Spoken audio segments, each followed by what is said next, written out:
할렐루야. 5월 10일 금요일 원포인트 큐티 가운데 오신 여러분들을 주님의 이름으로 사랑하고 축복합니다. 오늘 하나님께서 우리에게 주신 말씀은 고린도전서 14장 1절에서 12절까지의 말씀입니다.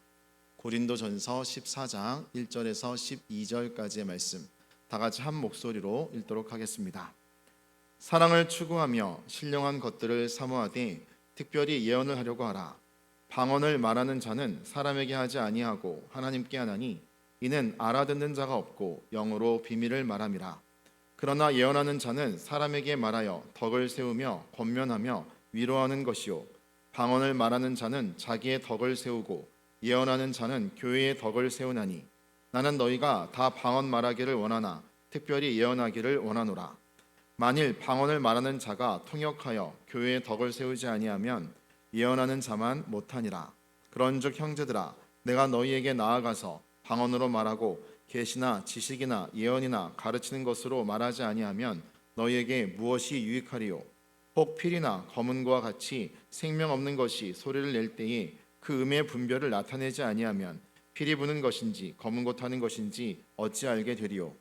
만일 나팔이 분명하지 못한 소리를 내면 누가 전투를 준비하리요? 이와 같이 너희도 혀로서 알아듣기 쉬운 말을 하지 아니하면 그 말하는 것을 어찌 알리요? 이는 허공에다 말하는 것이라. 이같이 세상에 소리의 종류가 많으나 뜻없는 소리는 없나니 그러므로 내가 그 소리의 뜻을 알지 못하면 내가 말하는 자에게 외국인이 되고 말하는 자도 내게 외국인이 되리니 그러므로 너희도 영적인 것을 사모하는 자인즉 교회의 덕을 세우기 위하여 그것이 풍성하기를 구하라. 아멘. 이 시간 교회의 덕을 세우라 라는 제목으로 담임 목사님께서 큐티 인도해 주시겠습니다. 할렐루야. 우리 오늘 5월 10일 금요일자 우리 고린도전서 14장 말씀을 통해서 교회의 덕이라는 것은 이제 고린도 교회는 지금 은사가 많음으로 인해서 문제를 야기했고 그 문제를 제대로 해결하지 못해서 좀 혼란이 있는 그런 모습입니다. 하나님이 주는 은사가 참 축복인데 은사가 은혜를 앞지를 때에 질서의 왜곡이 생겨요. 그래서 은사는 은혜 아래에 있는 겁니다. 도구라는 것은 주인 손에 들렸을 때 유용성 있을 때 그게 필요한 것이지, 도구가 주인이 서툴고 관리를 못하면 도구는 매우 위험한 흉기가 될 수 있어요.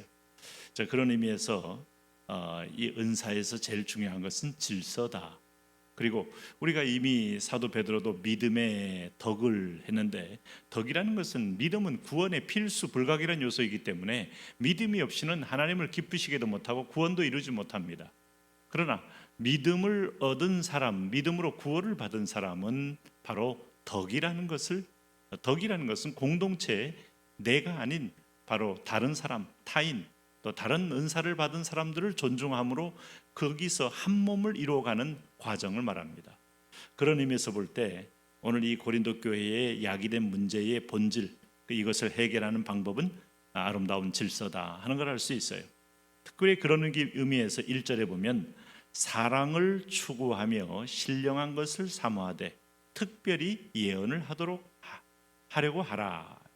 이 말은 여러분 오늘날 오해하시면 안 돼요. 모든 예언 가운데 개인의 앞날을 미리 말해준다거나 역사의 앞으로 다가올 일을 미리 얘기한다거나 이런 무슨 노스트라다무스나 정감록이나 이런 식의 무슨 앞으로 당할 큰 인류적 어떤 사건을 말하는 자, 그거 아닙니다.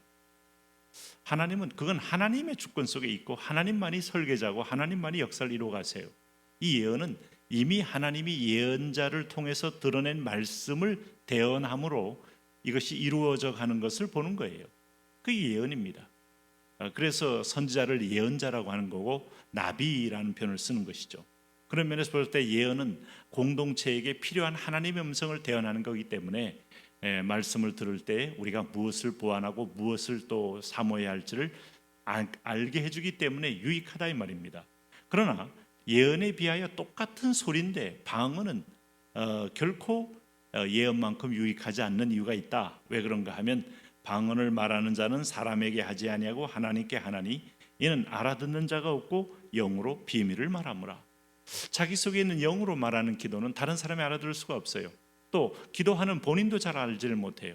그래서 영으로 기도할 때 이것은 위화감을 주고 또 안 믿는 자에게는 마음을 닫게 하고 같은 공동체 식구라도 마치 초대교회도 똑같이 이런 표면적으로 드러나는 이 말에 대하여 다른 사람들은 참여하지 못할 때 영적인 어떤 면에서 보면 방언을 말하는 자는 교만에 빠지기도 하고 방언을 못하는 자는 마치 영적인 어떤 부분에 내가 받지 못한 자괴감에 빠지기도 하고 결코 이것은 그런 용도로 쓰인 것이 아니다. 그렇기 때문에 이것은 공동체에 어떤 필요한 통역이 없는 이상 하나님께서 어떤 유익을 주는 줄 모르기에 이것을 할 수 있는 사람은 혼자 해라. 이렇게 이제 성경이 권면하고 있는 거죠. 그래서 3절에 예언하는 자는 사람에게 말하여 덕을 세우며 권면하며 위로하는 것이요 방언을 말하는 자는 자기의 덕을 세우고 예언하는 자는 교회의 덕을 세운다. 그래서 덕이라는 것은 자기의 덕이라는 것은 본질적으로 그냥 붙여진 표현이고요. 덕이라는 것은 이타성을 말합니다. 공동체를 말합니다. 교회의 덕을 세우는 거, 한 몸된 주의 몸이 어디로 가느냐 하는 것이 더 중요한 것이지 여기서 차별화, 이질감 또 어떤 면에서 보면 나는 당신과 다르다 하는 것을 강조될 수 있는 이런 표징들은 결코 덕을 세우는 데 유익하지 않다. 그러나 분명한 것은 하나님의 은사입니다. 우리가 방언을 폄하할 수 없고 방언을 침소봉대할 수 없고 또 성령 받으면 방언한다 이렇게 말할 수 없고 또 방언하지 못한다고 해서 성령 충만하지 않는 것 절대로 아니고 그렇기 때문에 그것은 일 개인의 은사로서 개인적인 기도할 때 기도가 힘들 때 기도가 막힐 때 영으로 기도를 통하여 이 가슴을 토설할 수 있어요. 그 유익의 덕을 누리는 것이고 오늘 공동체에서는 이 서로 간의 공동체에 주시는 지체의 말씀이 선명한 것들이 덕을 세운다 하는 겁니다. 그것이 바로 5절입니다. 나는 너희가 다 방언 말하기를 원하나 특별히 예언하기를 원하노라. 만일 방언을 말하는 자가 통역하여 교회의 덕을 세우지 아니하면 예언하는 자만 못하니라. 그런즉 형제들아 내가 너희에게 나아가서 방언으로 말하고 계시나 지식이나 예언이나 가르치는 것으로 말하지 아니하면 너희에게 무엇이 유익하리요? 라고 말씀했습니다. 아마 이 말씀은 굳이 제가 좀 맥락에서 말씀을 드려왔기 때문에 설명드리지 않아도 공동체의 덕, 공동체를 세우는 것, 또 모든 공동체가 함께 들어야 할 말씀 이런 차원에서 덕은 유익을 끼친다. 유익이 없는 것은 덕이 아니다. 덕이 없는 행위를 하는 것은 바람직하지 않다 하는 분명한 지침을 주는 겁니다. 그래서 우리가 여기 이제 보면 결국 은사는 높낮이의 문제가 아니고 차이와 어떤 차별을 분명히 우리가 구분할 줄 알아야 돼요. 성경은 차별은 없어요. 차이만 있을 뿐이지.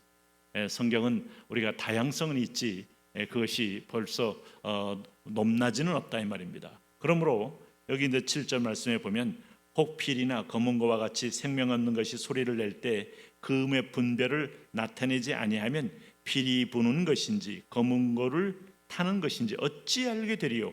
만일 나팔이 분명하지 못한 소리를 내면 누가 전투를 준비하리요? 이와 같이 너희도 혀로서 알아듣기 쉬운 말을 하지 아니하면 그 말하는 것을 어찌 알리요? 이는 허공에다 말하는 것이라. 우리가 수많은 외국어를 들어봅니다마는 아무리 속닥거려도 내가 그 말을 의미를 내 스스로가 기호화해서 깨닫지 못하면 결국 나에게는 그야말로 상관없는 소음이 될 뿐이죠. 하나님의 방언일지라도 개인적인 유익을 위해 쓸 때야 의미가 있지만 공동체에서는 소음이 될 수가 있다 하는 겁니다. 그래서 10절에 이같이 세상의 소리의 종류는 많으나 뜻없는 소리는 없나니 그러므로 내가 그 소리의 뜻을 알지 못하면 내가 말하는 자에게 외국인이 되고 말하는 자도 내게 외국인이 되리니 그러므로 너희도 영적인 것을 사모한즉 자인즉 교회의 덕을 세우기 위하여 그것이 풍성하기를 구하라. 그럼 방언 말하는 자는 통변을 구해야 됩니다. 그래서 때로는 격려하고 때로는 위로하고 때로는 소망을 주고 하는 말씀을 이렇게 하나님의 성령의 감동을 따라 말하면 큰 유익을 얻을 수 있죠. 힘을 얻을 수 있죠. 그러나 더욱 중요한 것은 우리가 이미 예언된 말씀을 들음으로 우리가 분명하게 흔들리지 않는 분명한 진리의 법도를 가지고 소신껏 나가는 것도 방언을 굳이 받아야 할 이유를 찾지 않는 그런 분명한 진리의 그런 중요한 축복이라는 것을 잊지 마셔야 됩니다. 그래서 우리는 어떤 형태든 간에 영적 은사든 자연적 은사든 또 아니면 또 사회적 은사든 개인적 은사든, 사회적 은사란 말은 구제하는 은사요, 또 가르치는 은사요, 남을 섬기는 은사요, 또 봉사하는 은사요, 뭐 이런 쭉 관련된 은사이든 간에 모두 다 공동체를 세우기 위하여 하나님이 허락한 축복이다 하는 것을 잊지 마셔야 됩니다. 그 위에는 은혜라는, 사랑이라는 정점이 있어요. 더욱 큰 은사를 사모합니까? 사랑을 사모하세요. 더욱 큰 은사를 사모합니까? 은혜 충만을 사모하세요. 이것이 하나님이 우리에게 주시는 축복입니다. 하나님, 오늘도 우리가 고린도 교회 성도들에게 바울이 권면했던 영적 질서를 잘 깨닫고 오늘 이 시대에도 하나님의 은사가 아름답게 발현되어 주의 공동체를 세우게 하여 주옵소서. 예수님 이름으로 기도합니다.